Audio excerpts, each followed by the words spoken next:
The crystal champagne flute shattered in Cashin Varelli's hand. When another man touched his wife, he hadn't realized he could still feel anything beyond cold calculation. Not since he'd signed the marriage contract 6 months ago, treating Lyra Navarre like a merger acquisition. But watching Alessandro Rinaldi's fingers brush her wrist as he leaned in to whisper something that made her laugh. Actually laugh. Something she'd never done around Cashin. Unleashed something feral he didn't recognize. Blood dripped from his palm onto white marble. His enforcer, Marco, appeared at his elbow. Alarmed. "Boss, get her," Cashin said quietly, eyes never leaving Lyra across the ballroom. "Get my wife." Now. Lyra turned, felt the weight of his stare. And for the first time since their wedding day, Cashin Varelli saw fear in her eyes. Good. She should be afraid, because he had just realized something that changed everything. She was never just business, and he was about to make sure every man in this room, Alessandro Rinaldi especially, understood exactly who she belonged to. Hi everyone, welcome back to the channel. If you're new here, hit that subscribe button. I post emotional Mafia romance stories like this daily. Drop a comment and let me know, have you ever realized you loved someone too late? Now, let's dive into Cashin and Lyra's story. Cashin Varelli didn't believe in fate, destiny, or divine intervention. He believed in leverage. The woman sitting across the conference table, Don Navarre's daughter, Lyra, was leverage incarnate. And 3 years of bloodshed. Consolidate shipping routes from Brooklyn to Boston. Eliminate a costly war draining both families. The math was simple. Don Navarre leaned back in his leather chair, cigar smoke curling toward the coffered ceiling of his Manhattan study. "My daughter for peace. That's the deal, Varelli. Take it or leave it." Cashin studied Lyra openly. 26, according to his dossier. Educated at Sorbonne. Spoke 4 languages. Never been married. Her file said she loved art history and spent weekends volunteering at children's literacy programs. Details that meant nothing to a man who needed a wife on paper, not in practice. She sat perfectly still, hands folded in her lap, emerald eyes meeting his without flinching. Afraid, but hiding it well. She wore a cream blouse buttoned to her throat, pearl earrings that probably belonged to her grandmother. Dark hair pulled back in a style that said she had given up trying to look happy about this meeting. Cashin had arranged marriages before. For his cousins, his lieutenants, strategic alliances that built empires. This was no different. "She'll do," Cashin said, voice flat as a blade. "Draw up the contracts." For just a second, something flickered across Lyra's face. Hurt, maybe. Or resignation. Her father didn't even look at her. "The wedding will be in 3 weeks. St. Patrick's Cathedral. I want every family from here to Chicago to see the Navarres and Varellis united." "Fine." Cashin stood, buttoning his suit jacket. "My lawyers will contact yours." He walked out without another word to the woman who would become his wife. Lyra sat frozen in her chair long after the door closed. Her father poured another scotch. "You should be grateful," Don Navarre said. "Varelli's the most powerful man in New York. You could have done worse." Lyra's hands tightened in her lap. "You didn't even ask me." "I don't need to ask. You're Navarre. You'll do your duty." She left the study with her spine straight and her eyes dry. Because Navarre women didn't cry where anyone could see. She saved her tears for the car ride home. 3 weeks later, St. Patrick's Cathedral was a fortress. White roses. Armed guards in tailored suits. 1,000 guests who had come to witness peace bought with a wedding ring. Lyra stood at the end of the aisle, in a Vera Wang gown that cost more than most people's cars. Her father's hand, heavy on her arm. The cathedral stretched before her like a beautiful prison. Stained glass filtering colored light across marble. Organ music swelling. And at the altar, Cashin Varelli waiting like a king receiving tribute. He was devastatingly handsome in a black tuxedo that probably cost $10,000. Dark hair swept back from a face carved from stone and sharp angles. Green eyes that tracked her approach with the same expression he would probably use to assess a quarterly earnings report. Cold. Calculating. unmoved. Lyora's hands shook around her bouquet. She forced them still. The ceremony was a blur of Latin and promises she didn't feel. Vows spoken in voices that didn't waver. Because neither of them was foolish enough to show weakness in front of 1,000 witnesses. I, Cashin Varelli, take you, Lyra Navarre. His voice was deep. Steady. Entirely without emotion. I, Lyra Navarre, take you, Cashin Varelli. Her voice didn't shake. She was proud of that. You may kiss the bride. Cashin's hand cupped her jaw, tilting her face up. His lips brushed hers. Brief. Perfunctory. Cold as a business contract. When he pulled back, his eyes were already scanning the crowd. Assessing. Strategizing. Lyra smiled for the cameras and felt something inside her crack. The reception was at Cashin's estate. A sprawling property in the Hamptons that looked like it belonged in a magazine. Lyra stood beside him for photos. Cut the cake. Performed the first dance while he held her with the warmth of a man dancing with a mannequin. Smile, he murmured against her temple as cameras flashed. They're watching. I am smiling. Smile like you're happy. I'll smile like I'm not being sold like livestock, she said quietly. That's the best you're getting. His hand tightened on her waist for just a second. Then the song ended, and he released her to go talk to Don Caruso about shipping schedules. Lyra spent the rest of her wedding reception talking to elderly aunts and distant cousins, accepting congratulations that felt like condolences, watching her husband network like this was a business conference.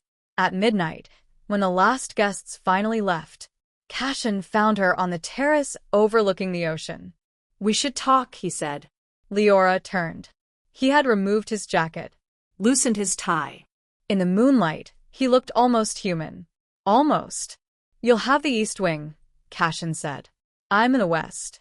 You'll manage the household, attend events with me when required. We'll need to be seen together publicly. Dinners, galas, family functions.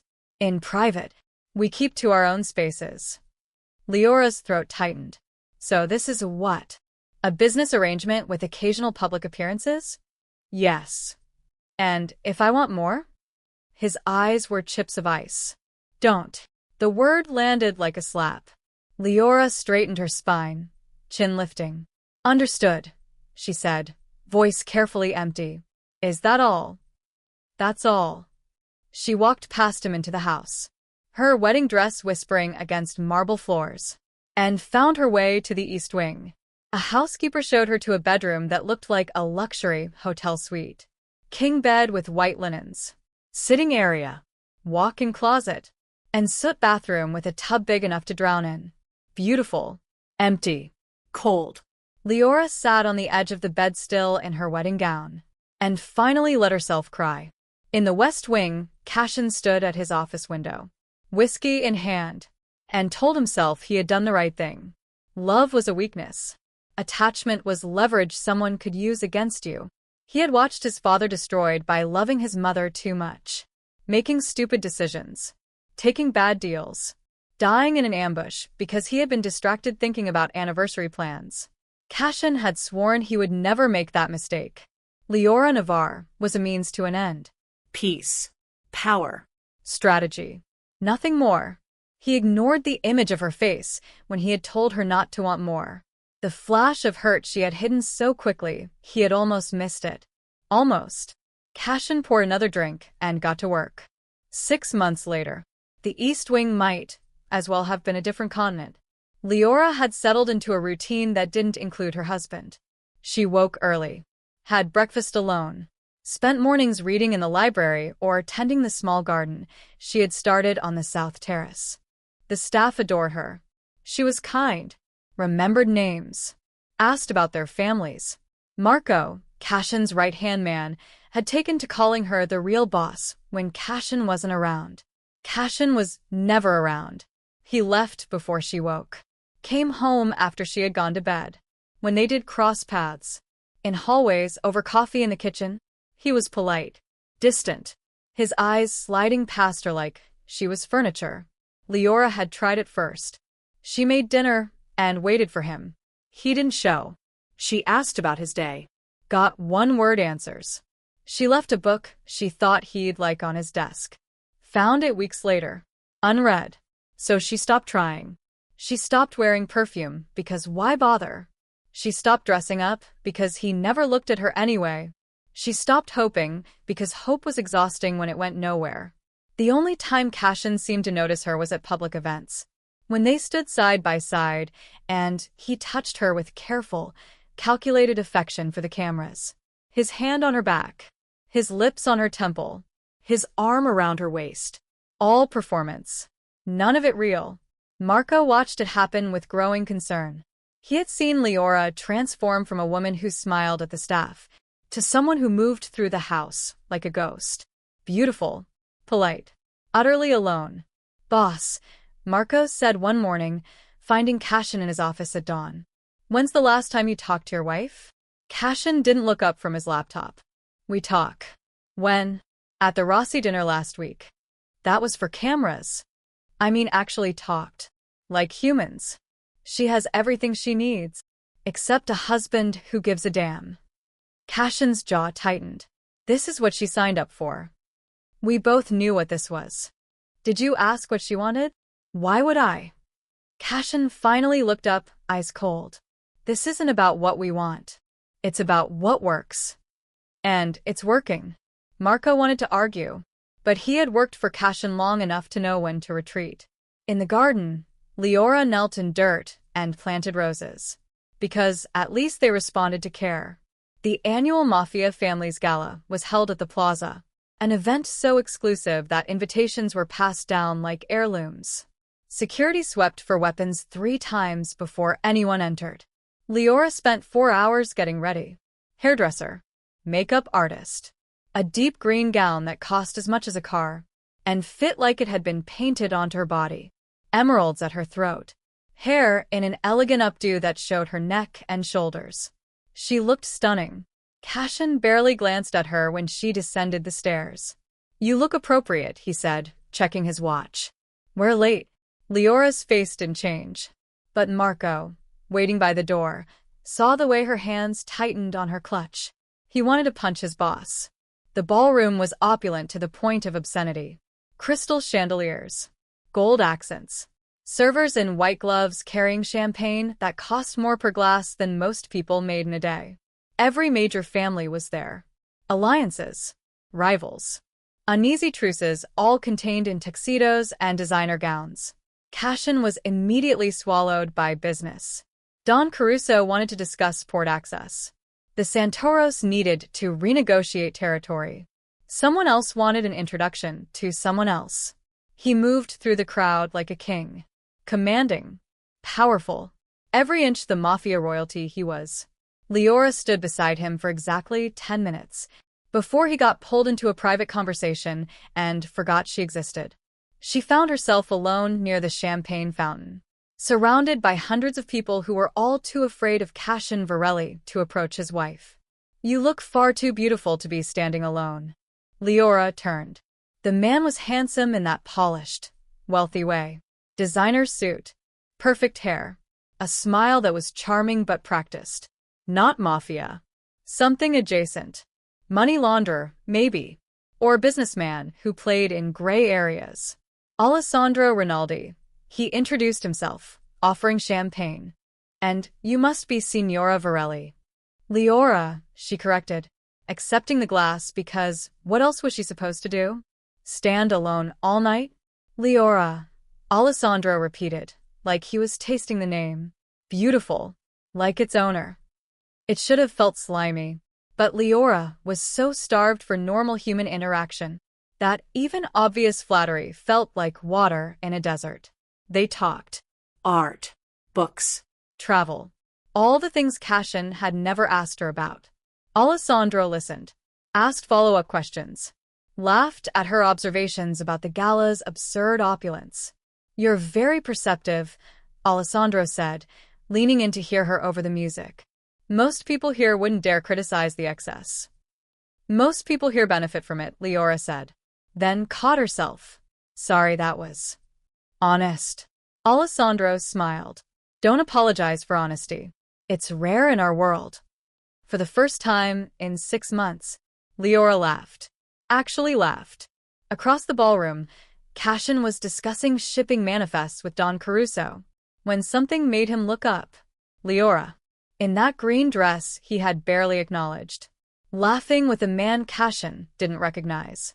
Not just talking. Laughing. Her head tilted back. Genuine joy on her face. Her hand resting on the table between them. Something uncomfortable twisted in Cashin's chest. He told himself it was annoyance. She was supposed to network with the wives. Not flirt with random men. But he couldn't look away. The way her eyes lit up. The curve of her smile. The way she actually looked happy. For the first time since he had known her. Virelli. Don Caruso prompted. The port access? What? Cashin dragged his attention back. Yes. Fine. Whatever you proposed. He agreed to terms he hadn't even heard. Because he was too busy watching his wife laugh for someone else. The music shifted to something slower. Couples drifted onto the dance floor. Alessandro stood, offering his hand. Would you like to dance? Lyra hesitated. She was married. Even if that marriage was a cold, empty farce, she was still technically Cashin's wife. She glanced across the room. Cashin was deep in conversation. Hadn't looked her direction once since they had arrived. Yes, she said.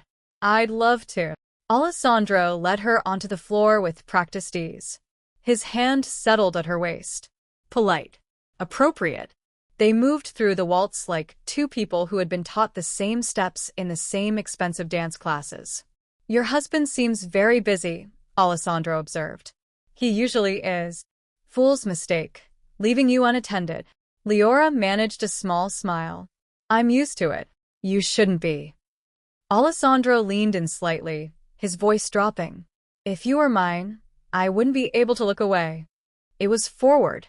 Inappropriate. And Lyra should have pulled back. But she had spent 6 months invisible to her husband, and this man, stranger or not, actually saw her. That's kind of you to say, she murmured. The song ended. Alessandro guided her back to their table. As she sat, he leaned in to hear something she said over the noise. And his fingers brushed her wrist. Barely contact. Just the lightest touch. She didn't pull away immediately. Across the ballroom, Cashin Virelli shattered his champagne glass. The sound cut through nearby conversations. Blood welled from his palm, dripping onto white marble. Marco appeared instantly, concern and alarm warring on his face. Boss, you're bleeding. But Cashin wasn't listening. His eyes were locked on Lyra, on Alessandro Rinaldi's hand touching her wrist, on the way she smiled up at him, open and warm in a way she had never looked at Cashin. Something dark and possessive surged through him. Hot, violent, utterly foreign. Not annoyance, not strategy. Jealousy. Pure, irrational, consuming jealousy. The realization hit him like a bullet. She was his. His wife. His responsibility. His. No. More than that. His. And that man's hand was on her. Get her, Cashin said, voice low and lethal. Get my wife. Now. Marco blinked. Boss. Now, Marco. Marco moved. But Cashin was already crossing the ballroom, weaving through couples and conversations. Blood still dripping from his hand. His eyes never leaving Lyra. She felt him before she saw him. That shift in the air. The way conversations stuttered and died as people stepped aside. She turned. Cashin stood 3 feet away. Fury barely leashed behind cold control. His hand was bleeding. His eyes were fixed on her with an intensity that made her breath catch. Cashin. We're leaving. His voice was quiet. Dangerous. What? No, He closed the distance. His hand closing around her wrist. Not painful, but utterly unyielding. Now, Lyra. Alessandro stood, smooth concern on his face. Signor Virelli, we were just. Cashin's gaze cut to him. And Alessandro went silent. Whatever he saw in Cashin's eyes made him take a step back. If I see you near my wife again, Cashin said, voice soft as a blade, I'll remove you from my sight permanently. Understand? Alessandro nodded. All charm gone. Cashin tugged Lyra toward the exit. She stumbled in her heels, trying to keep pace. Cashin, stop. People are staring. Let them. He didn't stop until they reached the car. The driver opened the door. Cashin guided Lyra inside with a hand at her back that was somehow both gentle and unyielding, then slid in beside her. The door closed. Silence. Lyra's wrists still tingled where he had held her. She touched the spot. Confused. Angry. And something else she couldn't name. What was that? She finally said. Cashin stared straight ahead, jaw tight. You're my wife. On paper. Her voice shook. You made that very clear 6 months ago. I'm your wife when cameras are on, and a stranger when they're not. You don't get to. I don't get to what? He turned to face her, and the look in his eyes made her breath stop. Act like your husband? You are my wife, Lyra. Then act like it. The words exploded out of her. You ignore me for months. You treat me like furniture. You've made it abundantly clear this is just business. So, forgive me if I enjoyed 5 minutes of someone actually listening when I talked. That man asked about my interests. Something you've never done. Not once. The car was silent except for the city passing outside. Cashin's hand flexed, blood from his cut staining his pants. You're bleeding, Lyra said, anger wavering. I don't care. Let me. I said I don't care. But when she reached for his hand anyway, he didn't pull away. She used her clutch's emergency kit to wrap his palm in clean gauze. Her fingers gentle. Efficient. You ruined your tuxedo, she murmured. I'll buy another. You shattered glass. It was cheap. It was baccarat crystal. Despite everything, his lips twitched. Still cheap. Lyra secured the bandage, but didn't let go of his hand. Why did you do that? Really? Cashin looked at their joined hands. His thumb brushed over her knuckles once. A gesture so absent he might not have realized he was doing it. I don't know, he finally said. And it sounded like the truth. When they got home, he walked her to the east wing in silence. At her door, he paused. Lyra. She turned. Don't. He stopped, jaw working. Just don't. He walked away before she could ask. Don't what? Lyra stood in her doorway, more confused than she had been in 6 months of confusing marriage, and touched her wrist where he had held her. Something had changed tonight. She just didn't know what. Cashin didn't sleep. He stood in his office at 3 a.m., whiskey glass in his uninjured hand, staring at nothing. Or rather, staring at the image burned into his brain. Lyra laughing. For someone else. The jealousy had passed, leaving something worse in its wake. Understanding. He pulled up security footage from the house. Months of it, compiled in neat folders. He started watching at random. April 3rd. Lyra setting the dining table for 2. Candles. Wine. A home-cooked meal. The timestamp showed her waiting until 10 p.m. Cashin never came home. She ate alone. Then put everything away. April 15th. Lyra leaving a book on his desk. The Count of Monte Cristo. First edition. Must have cost a fortune. A note in her elegant handwriting. Thought you might like this. The revenge plot reminded me of you. Elle. He had found it weeks later. Tossed it on a shelf. Unread. May 2nd. Lyra in the garden. Planting roses. Crying. Not sobbing. Just silent tears while she dug in the dirt. May 10th. The housekeeper asking if Signora needed anything. Lyra's response. Just company sometimes. But that's not your job. May 28th. Lyra at breakfast. Wearing perfume. Pretty dress. Lipstick. Hopeful expression when Cashin walked through for coffee. He didn't look at her. Just grabbed his cup and left. The next week, she stopped wearing perfume. June onward. Lyra moving through the house like a ghost. Polite. Distant. Empty. Cashin watched 6 months of footage. Watched himself destroy someone who had done nothing but try to be his wife. Cristo, he whispered. Marco found him at dawn. still in his tuxedo, surrounded by empty glasses. Boss, you look like hell. When did you know you loved your wife? The question came out rough, desperate. Marco sat heavily. What? Your wife. When did you know? When I realized I couldn't breathe right when she wasn't around. Marco studied him. Why are you asking me this? Because Cashin stopped. Started again. That man touched her last night. And I wanted to kill him. Not strategically. Not for business. I just wanted him gone. That's called jealousy, boss. I know what it's called. Cashin's hands fisted. I don't get jealous. Jealousy is for people who have something to lose. And you don't. Cashin looked at the frozen frame on his monitor. Lyra, May 28th. Smiling hopefully at him over coffee. Before he had killed that hope. I have a wife, he said quietly, who I've spent 6 months teaching to stop expecting anything from me, who has every right to hate me, who laughed last night for the first time since I met her. And it was for someone else. Marco was quiet a long time. You love her. I don't. But the denial stuck in his throat. Because watching Alessandra Rinaldi make her smile had felt like dying. And the thought of coming home to a house where she had finally given up entirely made his chest ache. Murda, Cashin breathed. I love her. Yeah. You do. Since when? Boss, you've been watching footage of her for 3 hours.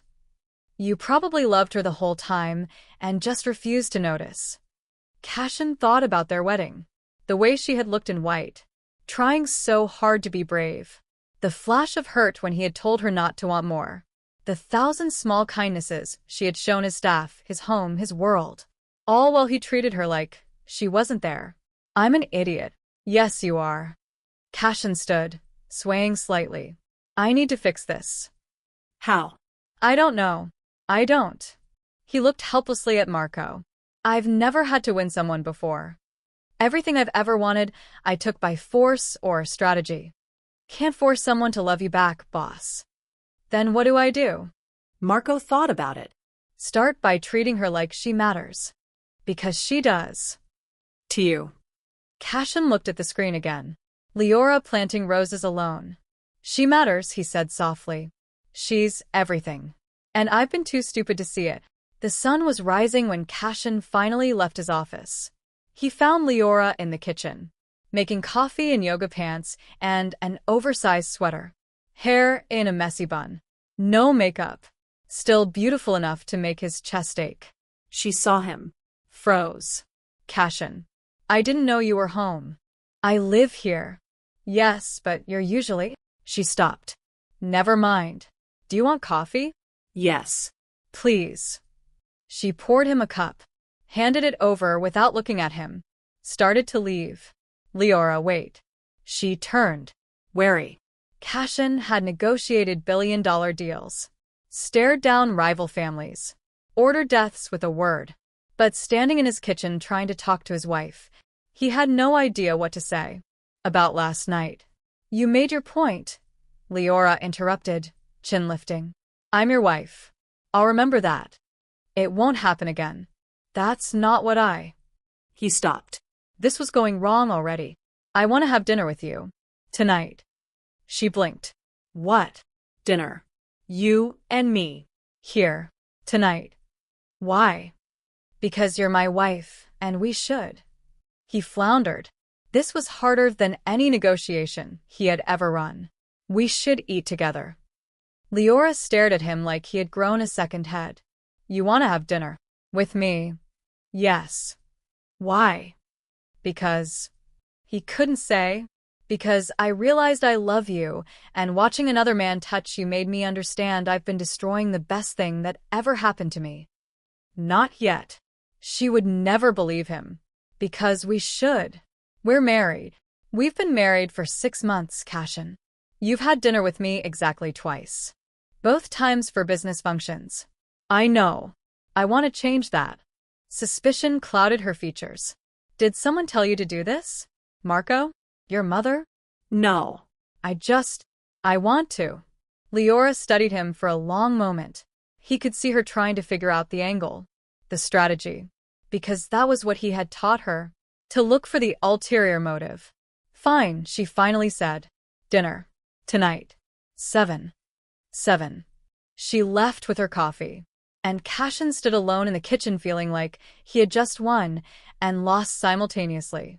Marco appeared in the doorway. That went well. She thinks I have an ulterior motive. You do. You want her to love you back. That's not ulterior, that's... Cashin stopped. That's just pathetic, isn't it? Little bit, yeah. Marco grinned. But it's a start, boss. It's a start. Cashin Varelli had negotiated arms deals with Russian oligarchs, faced down cartel bosses in Juarez, and once talked a Sicilian don out of starting a war that would have killed thousands. Planning dinner with his own wife shouldn't have been this hard. He stood in the dining room at 6:30, surveying the table like it was a battlefield.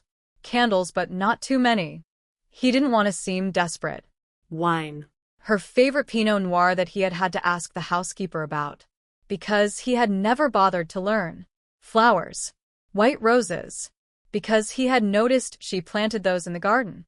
The chef had prepared ossobuco, risotto, a caprese salad. Italian, because she had mentioned once, 6 months ago, in passing, that her grandmother was from Tuscany. He had remembered. He just hadn't cared to act on it until now. Marco poked his head in. Boss, you've rearranged those flowers 3 times. They're crooked. They're flowers. They don't have to be tactical. Cashin glared at him. Don't you have somewhere else to be? Nope. Watching you court your own wife is the best entertainment I've had all year. Marco grinned.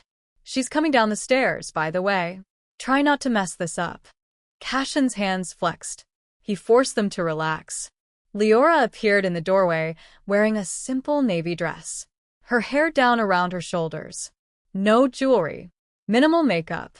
She looked beautiful and guarded in equal measure. Hi, she said carefully. Hi. Cashin pulled out her chair. Please sit. She did, eyeing the setup with obvious suspicion. This is elaborate. It's just dinner. You have a Michelin star chef and wine that probably costs more than most people's rent. This isn't just dinner. He sat across from her, and for the first time in 6 months of marriage, they were alone at a table together, without cameras or business associates or any buffer between them. Cashin had faced down armed men without flinching. His wife's expectant gaze made him want to run. How was your day? He finally asked. Lyra's eyebrows rose. My day? Yes. What did you do today? She stopped, clearly trying to figure out the trap. I read. Worked in the garden. Had tea with your housekeeper, Rosa. She's been teaching me to make cannoli. You like cooking? I like learning things. Her tone was cautious, like she was testing whether he actually wanted answers or was just being polite. Rosa's grandmother came from Naples. The stories she tells are incredible. What kind of stories? And just like that, they were talking. Really talking. Lyra told him about Rosa's family history, about the cannoli disaster that had left the kitchen covered in powdered sugar, about the book she was reading, a biography of Catherine de' Medici. She was brilliant, Lyra said, passion creeping into her voice. Poisoned half the French court. Arranged marriages that changed European politics. Survived in a world that wanted her dead just for being Italian and female. Sounds like someone I know, Cashin said quietly. Lyra's hands stilled on her wine glass. What? Brilliant. Surviving in a world that wasn't designed for her. His eyes held hers. You, Lyra. She looked away, color rising in her cheeks. I'm not brilliant. I'm just here. You speak 4 languages. You have a master's degree in art history. You turn my staff from employees into a family in 6 months. You're brilliant, Kara. I've just been too stupid to say it. The endearment slipped out without planning. Kara. Dear one. Lyra's breath caught. Why are you doing this?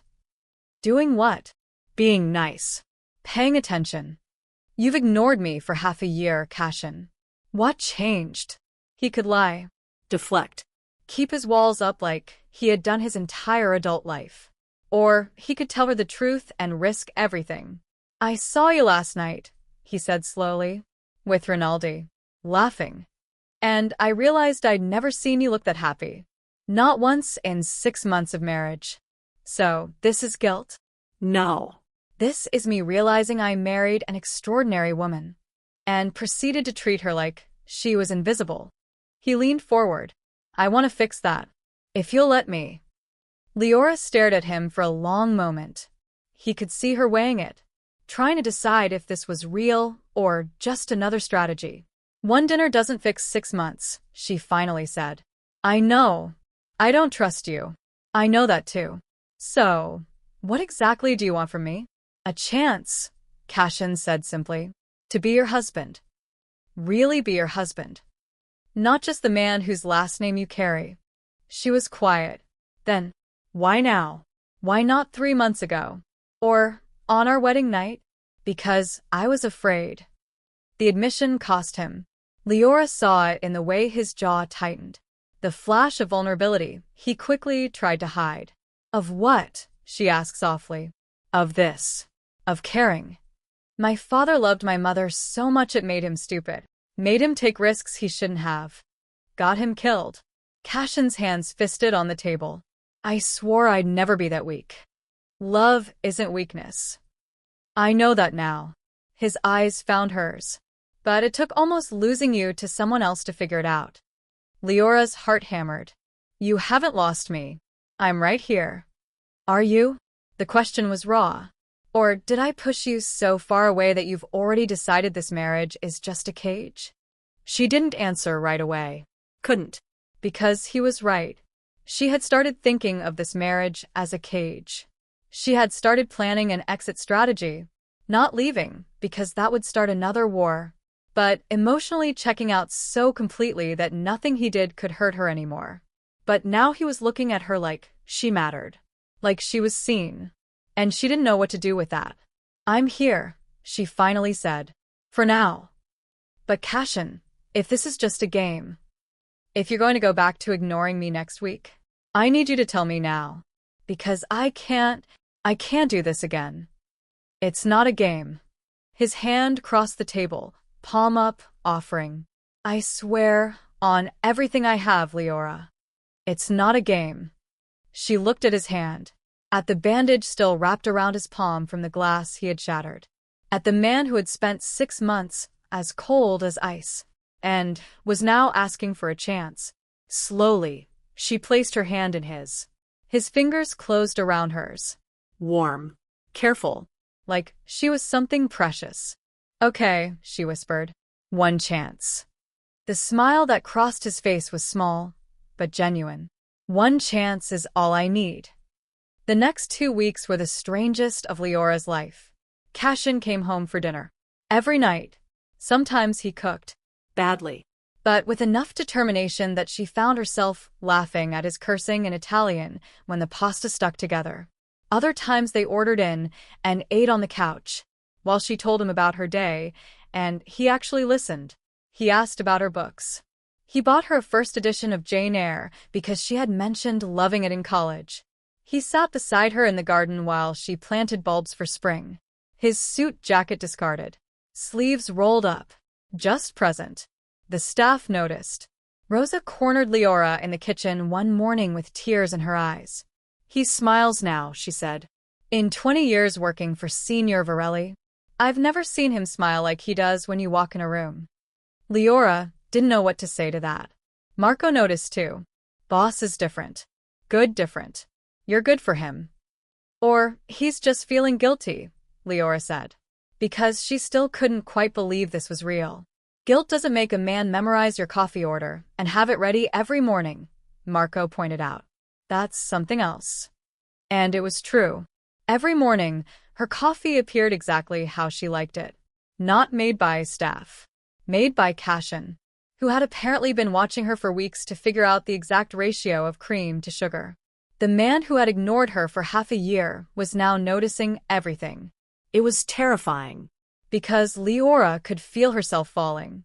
Or maybe falling harder. She had been half in love with him since before the wedding. Back when he was just a dangerous stranger at her father's conference table. Now he was becoming someone real. Someone who asked about her nightmares and held her when she woke up shaking from dreams about the life she had left behind. Someone who was breaking down every wall she had built to protect herself. 3 weeks after the gala, Lyra found Cashin in his office at midnight, still working. "You're going to go blind staring at that screen," she said from the doorway. He looked up, and his entire face softened. "Can't sleep? You weren't in bed." The words hung between them. They still slept separately. Cashin hadn't pushed for anything physical, like he was afraid she'd bolt if he moved too fast. But lately, she had been falling asleep on the couch during their late-night conversations, and he would carry her to bed without waking her. She had started to miss the weight of his arms around her. "Come here," he said quietly. Lyra crossed to his desk. He turned his chair, pulling her onto his lap before she could protest. Her breath caught. "Is this okay?" he asked, hands resting carefully at her waist. "Yes," she breathed. They sat like that in silence, his chin resting on her shoulder, her back against his chest, his heartbeat steady against her spine. "I'm sorry," he finally said. "For all of it. The wedding. The 6 months of nothing. Making you feel like you didn't matter." "Cashin, let me finish." His arms tightened slightly. "You deserved better. You deserve someone who saw how extraordinary you were from day one. Instead, you got me. An idiot who is too afraid to feel anything." "You're not an idiot." "I am. But I'm trying to be less of one." He turned his head, his lips brushing her temple. "You're the best thing that ever happened to me, Kara. And I almost threw it away, because I was too scared to admit I needed you." Lyra's eyes burned. "I needed you too. For 6 months, I needed my husband. And he wasn't there. I'm here now." His voice was rough. "I'm here, and I'm not going anywhere. If you'll have me." She turned at his lap to face him. His eyes were dark green in the low light, vulnerable in a way she had never seen. "I'm scared," she admitted, "that this is temporary, that you'll wake up one day and decide it was easier when we were strangers." "Never." His hands came up to frame her face. "Lyra, I can't go back to how things were. I can't unknow what you look like when you laugh, or how you take your coffee, or that you cry during sad movies and then pretend you're not. I can't unlove you." Her breath stopped. "What?" "I love you." He said it clearly, no hesitation. "I'm in love with you. I probably have been since the wedding. I was just too terrified to admit it. But I'm done being afraid. I love you. And I need you to know that." Tears spilled over. Lyra's hands fisted in his shirt. "You love me. More than I knew was possible. More than is probably safe for a man in my position." A small, self-deprecating smile. "You've ruined me for anyone else, Principessa." The nickname made her laugh through tears. "Principessa?" Princess. "Because you came into my life like royalty and made me want to be a better king. That's the corniest thing you've ever said." "I know. I'm not good at this." His thumbs wiped her tears away. "But I'm trying. For you, I'm trying." Lyra kissed him. It wasn't planned, wasn't calculated. She just leaned in and pressed her lips to his. Because she could not kiss him anymore. He made a sound. Surprise, relief, need, and kissed her back like he had been starving for it. His hands slid into her hair, angling her head, deepening the kiss, until she was breathless and clinging to him. When they finally broke apart, both were shaking. "I love you too," Lyra whispered against his lips. "I have since before the wedding. Even when I hated you for not seeing me, I loved you." Cashin's eyes closed. Something like pain crossing his face. "I'm so sorry I wasted 6 months. Then don't waste any more." He kissed her again. And this time there was nothing tentative about it. Nothing held back. 6 months of loneliness and longing poured into the slide of lips and tongue. The desperate way his hands roamed her back. The small sounds she made that drove him absolutely insane. "Bedroom," he managed between kisses. "If we're doing this, I want you in an actual bed, not my office chair. Lyra laughed. Joy and desire tangled together. Your bedroom or mine? Ours. He stood with her in his arms, her legs wrapping around his waist. From now on, it's ours. He carried her through the house to the master bedroom, the West Wing room she had never been invited into. He set her down on a bed that was distinctly masculine, but somehow waiting for her touch to make it complete. Are you sure? He asked, forehead against hers. We can wait if you're not ready. I've been ready since the wedding night, Lyra said. You're the one who made us wait. Then I'm done waiting. He kissed her until the sun came up. And for the first time since they had married, they woke up in the same bed. Together. Lyra woke to sunlight streaming through unfamiliar windows, and Cashin's arm heavy across her waist. For a moment, she forgot to breathe. Because this was real.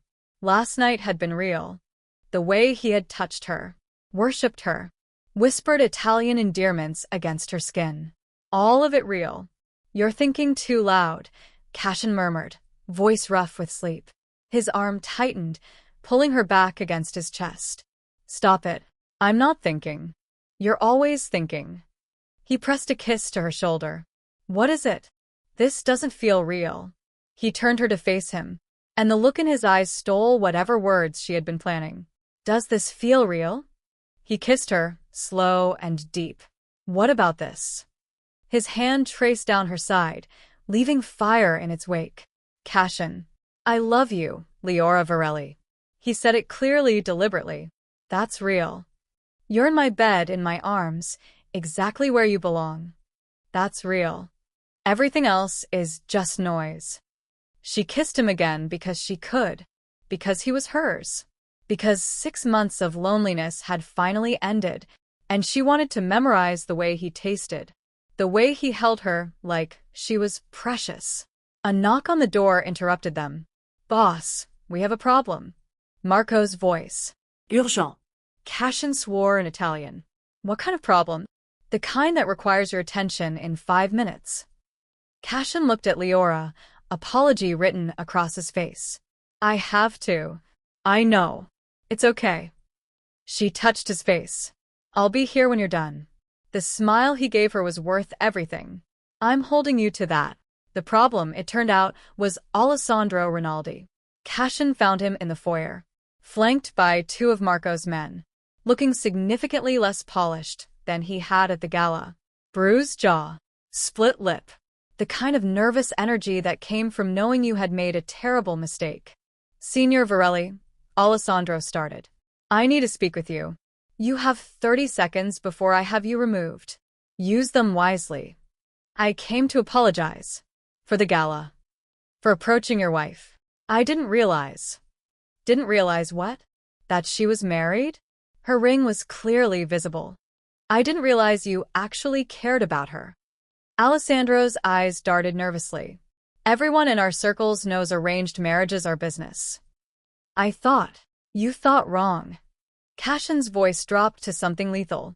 My wife is not available for your misguided attempts at seduction. She never was.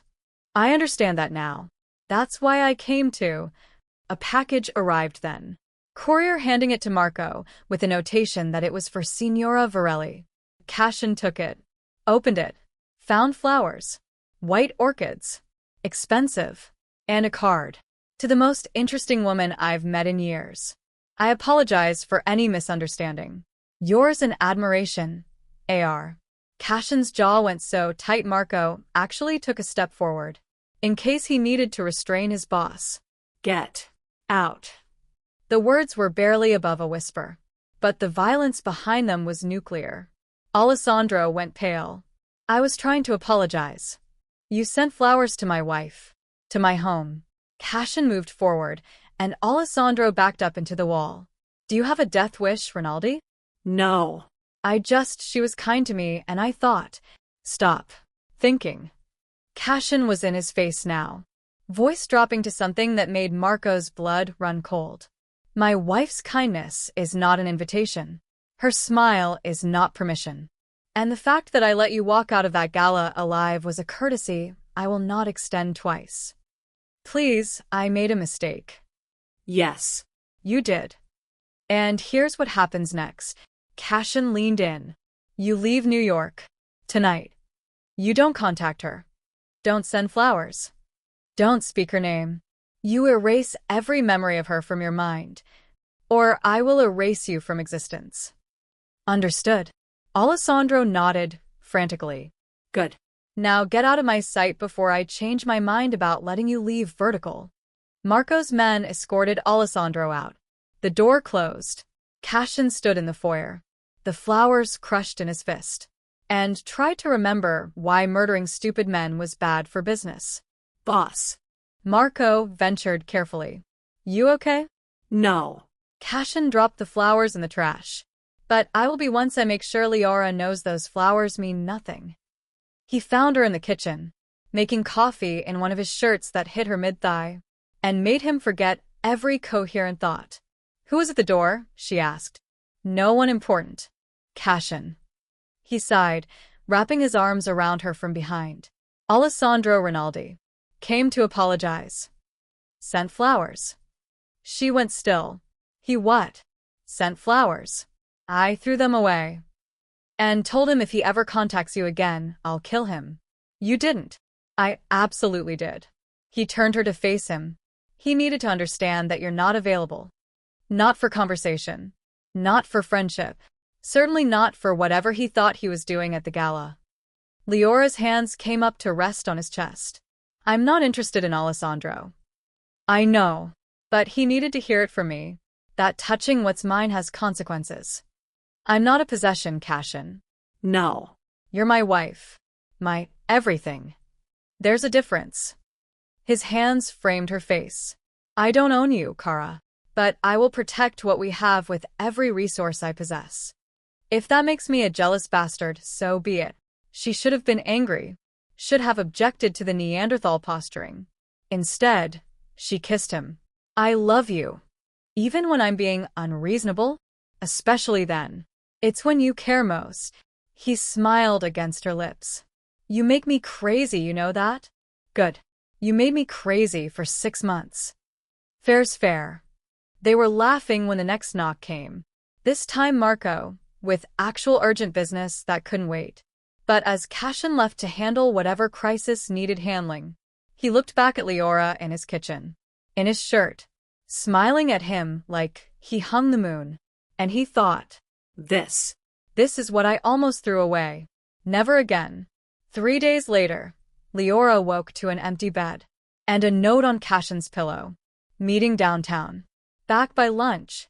Stay inside. See. The stay inside part made her frown. Cashin had been overprotective since the Alessandro incident, but this felt different. More urgent. She found Marco in the kitchen. What's going on? Nothing for you to worry about, Signora. Marco. He sighed. The thing about Lyra was that she had somehow become friends with all of Cashin's men over the past months. And now they had a hard time lying to her. There's been some movement from Rinaldi's associates, Marco admitted. Boss is handling it. What kind of movement? The kind that suggests Rinaldi didn't take the boss's warning seriously. Lyra's stomach dropped. Is Cashin in danger? Boss is always in danger. That's the job. Marco's face softened. But he's got a team, and he's smart. He'll be fine. Except Cashin wasn't fine. The meeting was a setup. Alessandro hadn't left New York like he had been told. Instead, he had reached out to elements in the Santoro family, who had been looking for an excuse to challenge Varelli territory. He told them about the rift between Cashin and his wife, how she had been flirting with Alessandro, how the marriage was clearly weak, how Cashin was distracted and vulnerable. None of it was true, but it was enough to make ambitious men think they saw an opening. The meeting was supposed to be about shipping routes. Instead, it was 6 armed men and no negotiation. Cashin realized it the second he walked into the warehouse. Interesting location for a meeting, Don Santoro, he said calmly, hands in his pockets. His men were positioned outside. But if shooting started, he was exposed. Drop the act, Varelli. Antonio Santoro stepped out of shadows, gun already drawn. We know your marriage is a sham. We know you're weak. And we're done pretending to respect territory you can't hold. My marriage is none of your concern. When it makes you vulnerable, it's everyone's concern. Antonio smiled. We're taking your ports, your routes, your respect, starting today. That would be unwise. What are you going to do? You're outnumbered and alone. Cashin's smile was cold. Am I? The warehouse lights blazed on, revealing Marco and 30 armed men surrounding the building. Snipers on the catwalks. Exits blocked. Antonio went pale. You thought I'd walk into an obvious trap without backup? Cashin's voice was conversational, but his eyes were lethal. I'm disappointed, Antonio.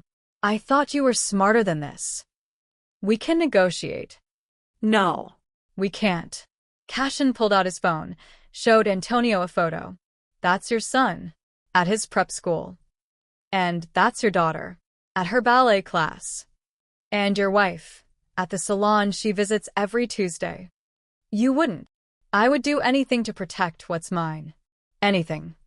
Including things that would make you lose sleep for the rest of your short life. Cashin put the phone away. So here's what happens. You leave New York. Tonight. Take your family somewhere your stupidity can't get them killed. If I ever see you again, I won't show this much mercy. You can't just. A single gunshot echoed. Antonio dropped, screaming, clutching his knee. I can do whatever I want, Cashin said calmly. I'm Cashin Varelli, and you just learned why no one challenges me. Back at the house, Lyra paced the living room. Marco had tried to distract her with small talk, but she could see the tension in his shoulders, the way he kept checking his phone. When Cashin finally walked through the door, Lyra flew across the room and into his arms. You're okay. Thank God you're okay. Always, Kara. He held her tight, breathing in the scent of her hair. I promised I'd come back. Marco said it was a setup. It was. I handled it. She pulled back to look at him. No blood. No visible injuries. Just her husband. Whole and safe. Are you sure you're okay? Better now that I'm home. He kissed her forehead. I'm sorry I worried you. You can't do that again. You can't. Her voice broke. I can't lose you, Cashin. Not now. Not when I finally have you. His arms tightened. You're not going to lose me. I swear. But they both knew it was a promise he might not be able to keep. Because Alessandro Rinaldi, watching from a car 3 blocks away, had just realized something important. If he couldn't have Lyra, he could at least hurt the man who had taken her from him. And he knew exactly how to do it. The charity lunch invitation arrived by courier the next morning. Elegant cardstock. Gold lettering. Entirely proper. The Annual Arts Foundation Luncheon. Honoring patrons of the Metropolitan Museum. Your presence is requested. RSVP by Friday. Lyra showed it to Cashin over breakfast. I know the foundation director, she said. I've been wanting to get more involved with museum fundraising. Can I go? Every instinct Cashin had screamed no. But Lyra was looking at him hopefully. And he had promised himself he wouldn't cage her. Where is it? The plaza. Very public, very safe. It's mostly old society women and art donors. You'll take Marco and 2 guards. Cashin. Non-negotiable. His voice was firm. You want to go, you go with protection. Those are my terms. She wanted to argue, but the look in his eyes stopped her. This was fear, not control. Fear for her safety. Okay, she agreed. Marco and 2 guards. He relaxed fractionally. Thank you. What neither of them knew was that Alessandro had gotten Lyra's name added to the guest list through a contact at the foundation, and that the lunch was his last chance to make Cashin Varelli understand what it felt like to lose something precious. The plaza ballroom was elegant. White tablecloths. Flower arrangements. 200 people in cocktail attire discussing art endowments and tax write-offs. Lyra fit in perfectly in a cream dress and pearls, talking with the foundation director about impressionist acquisitions. Marco stood near the wall, eyes constantly scanning. Something felt off. Alessandro appeared beside Lyra, like a ghost. Signora Varelli. What a pleasant surprise. Lyra turned, and her smile died. Signor Rinaldi. I didn't know you'd be here, though I should have guessed. You mentioned loving art. Marco was already moving, but Alessandro held up his hands. Peace. I'm just making conversation. Plenty of witnesses. His smile was charming, but his eyes were cold. I wanted to apologize again for any misunderstanding between us. There was no misunderstanding, Lyra said carefully. I'm married, happily married. And my husband made his feelings quite clear. Did he? Because from what I hear, your marriage started as a business arrangement. Hard to believe that changed overnight. It didn't change overnight, but it did change. I wonder. Alessandro leaned in, voice dropping. Does he love you, Signora? Or does he just love owning you? Before Lyra could respond, Marco was there, hand on Alessandro's shoulder in a grip that looked friendly, but clearly hurt. Time for you to leave, Rinaldi. I'm just talking. You're bothering Signora Varelli. That's unwise. Marco's smile was dangerous. Walk away while you still can. Alessandro looked at Lyra one last time. Think about what I said. He left, but the damage was done, because Lyra was thinking about it. Thinking about how Cashin had ignored her for months, then suddenly paid attention only after another man showed interest. Thinking about how their whole relationship had started as business, and wondering if love was just his new strategy for keeping her in line. She hated that Alessandro had planted the doubt. Hated that part of her whispered, "What if he's right?" Back at the house, Cashin took one look at Lyra's face, and knew something was wrong. What happened?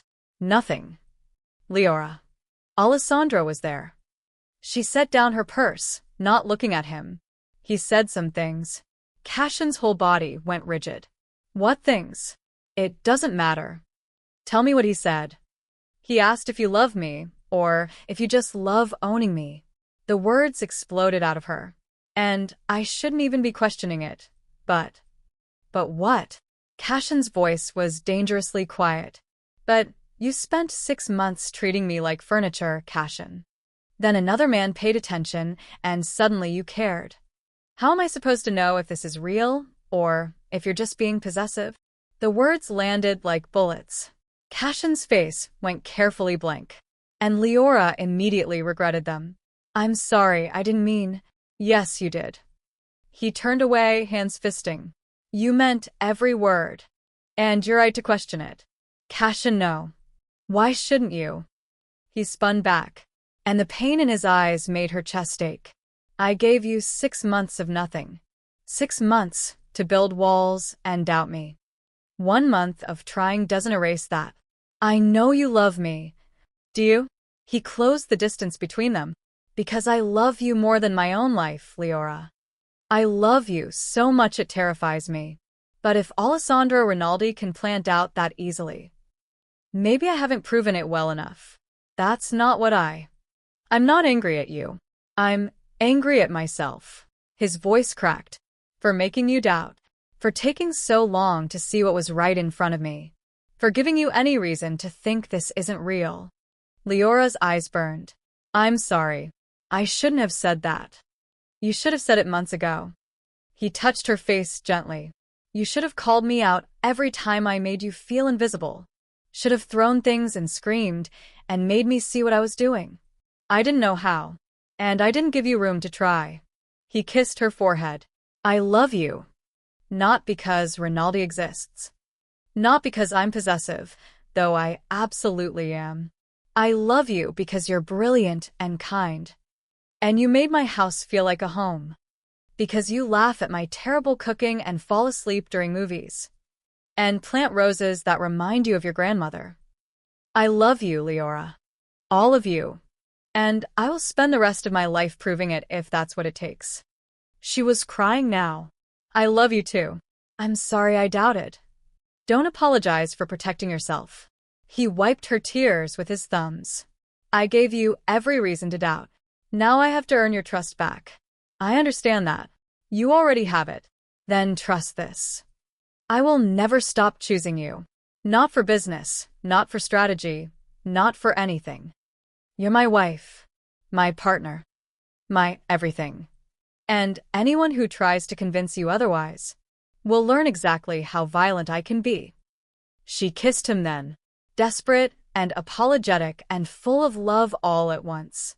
When they finally broke apart, both were breathless. Alessandro needs to leave New York, Lyra said. Permanently. Already being handled. Cashin. He crossed a line today. Planted doubt in your mind. Made you question us. That's unforgivable. His eyes were cold. He'll be gone by morning, and he'll be too afraid to ever speak your name again. Lyra should have objected to the violence implicit in that promise. Should have told him to handle it diplomatically. Instead, she kissed him again. Thank you. For being a possessive bastard?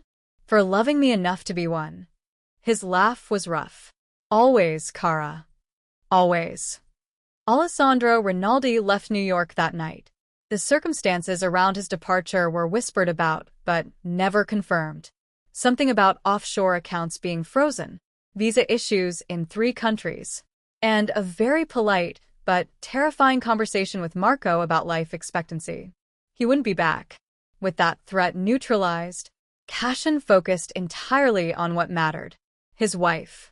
He courted Lyra like they were teenagers. Not a married couple 6 months in. He took her to the Met to see the impressionist wing she loved.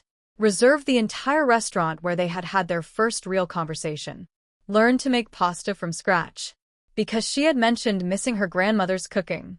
The pasta was terrible. They ordered takeout and laughed about it in the kitchen until Lyra's sides hurt. I'm not good at this, Cashin admitted, covered in flour. The domestic thing. You're perfect at it. She kissed sauce off his jaw. Because you're trying. That's all I ever wanted. He made love to her on the kitchen counter, flour still dusting his hair, and thought about how close he had come to never having this.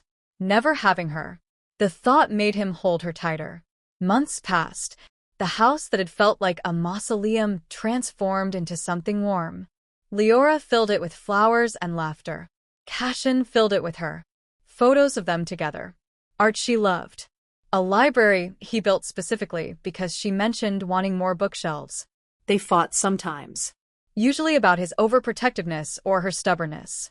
But they always made up in the same bed. Tangled together. Whispering apologies and love in the dark. Marco watched them and smiled. You did good, boss. I got lucky, Cashin corrected. She could have given up on me, but she didn't. No. She didn't. It was exactly 1 year after their wedding, when Cashin came home early and found Lyra in the garden, planting roses. She looked up, surprised. You're home. I wanted to ask you something. Okay. He pulled a small box from his pocket. Not a ring. She already wore his ring. But inside was a necklace.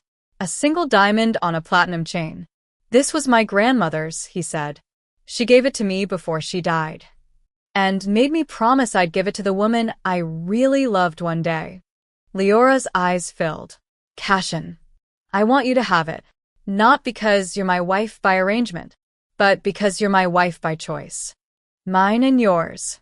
He fastened it around her neck. Ti amo, Lyra. Con tutto il mio cuore. I love you, Lyra. With all my heart. She turned in his arms. Dirt on her knees. Tears on her cheeks. Ti amo anche io. I love you too. They made love right there in the garden. Roses blooming around them. And Cashin thought, This was worth waiting a lifetime to find. It was Lyra's idea. I want to marry you again, she said one morning over coffee. For real this time. Not because our families arranged it, but because I choose you. Cashin stared at her. You want another wedding? A small one. Just us and the people who matter. I want to say vows. I actually mean. I want to marry you, Cashin. Really marry you. His throat tightened. Whenever you're ready. I've been ready since the day you walked down that aisle the first time, he said roughly. I was just too stupid to know it. They planned it together. No cathedral. No 1,000 guests. Just the rooftop of their house. Strung with lights. The ocean stretching dark and infinite beyond. 20 people attended. Marco and Rosa, and the staff who had become family. Don Navarre, who shook Cashin's hand and said, "You're good for her. I was wrong about you." And Elena Varelli, Cashin's mother, who cried through the entire ceremony. Lyra wore cream, not white, because this wasn't about purity or tradition. It was about choosing each other. Cashin wore a suit but no tie, because Lyra had said he looked best rumpled and real. They wrote their own vows this time. Cashin went first, Hands steady on hers even though his voice shook. "Lyra, a year ago, I married you because I thought it would end a war. I didn't know it would start one inside me. A war between the man I thought I had to be and the man you made me want to become. You won that war. You always win. Because you're brilliant and stubborn. And you see me. Not the king, not the name. Just me. And I love you for it. I love you for every moment you refuse to give up on us. I love you for planting roses and reading in the garden. And making this house feel like home. I love you for being exactly who you are. And I promise to spend the rest of my life being worthy of you. Ti amo, mia regina. oggi e per sempre." I love you, my queen. Today and forever. By the time he finished, Lyra was crying. She took a shaky breath. "Cashin, I fell in love with you before I knew your name. Just a dangerous man across a conference table who looked at me like I was a puzzle to solve. Then I married you and spent 6 months invisible. I should have hated you for it. Part of me tried to. But love isn't logical. Love is staying even when it hurts. Love is hoping even when you shouldn't. And love is this. Standing here choosing you again. Because once wasn't enough. Because I want to keep choosing you every day for the rest of our lives. You're my home, Cashin Varelli. My safety. My everything. And I promise to love you through every fight. Every stubborn moment. Every time you get overprotective and drive me crazy. Ti amo. Con tutto il mio cuore. Per sempre. I love you. With all my heart. Forever. The officiant barely got through "You may kiss."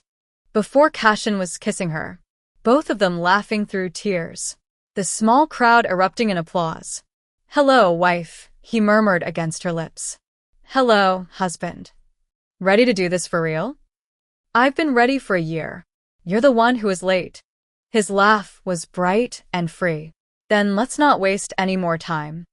They danced under string lights, barefoot on the rooftop, while Marco made increasingly inappropriate toasts, and Rosa cried into her champagne, and Elena Varelli hugged Lyra like she was the daughter she had always wanted.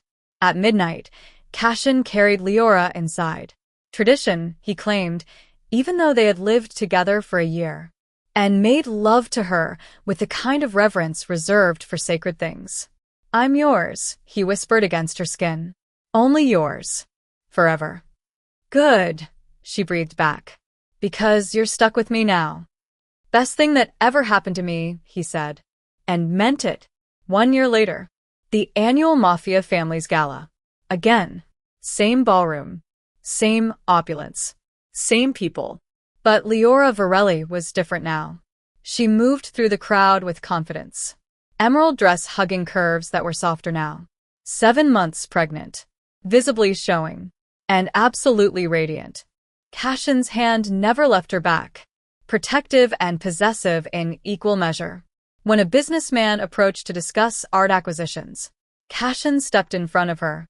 "My wife is busy," he said flatly. Lyra laughed, touching his arm. "Cashin, he's on the museum board. We're co-chairing the spring gala. I don't care. He can talk to Marco." She smiled up at him, patient, amused, full of love. "You're being ridiculous. I'm being protective. There's a difference." "There really isn't." He softened, hand moving to rest on her stomach where their daughter kicked. "I'm not apologizing for it. I don't want you to." They danced later. Slow. Careful. His arms supporting her weight like she was precious cargo. "Still jealous?" she teased. "Always." His lips brushed her temple. You're mine, Kara. That will never change. Good. Because you're mine too. And I don't share. His laugh rumbled through his chest. Possessive Signora Varelli. I've created a monster. You created a partnership. There's a difference.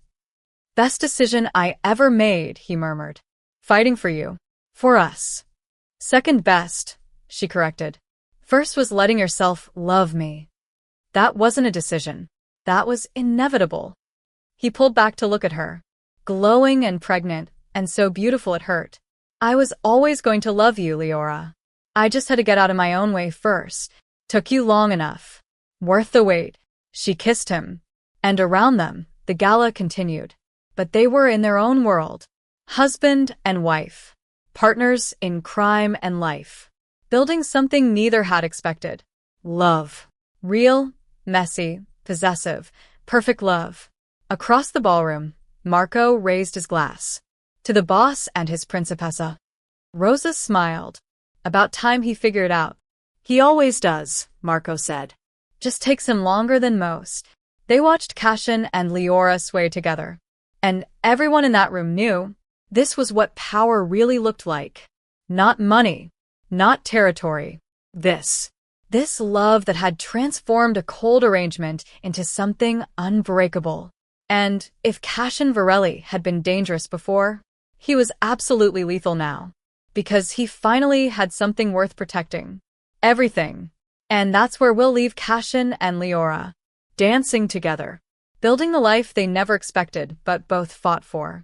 Sometimes the best love stories start with a cold arrangement, and a man too stubborn to see what's right in front of him, until jealousy forces him to realize.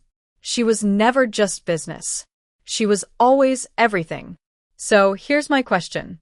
Could you forgive someone who ignored you for 6 months? Or would you have walked away? Drop your answer in the comments. I read every single one. If this story hit you in the feelings, smash that like button and subscribe for daily Mafia romance stories that'll keep you up all night. Thanks for watching, beautiful souls. I'll see you in the next story.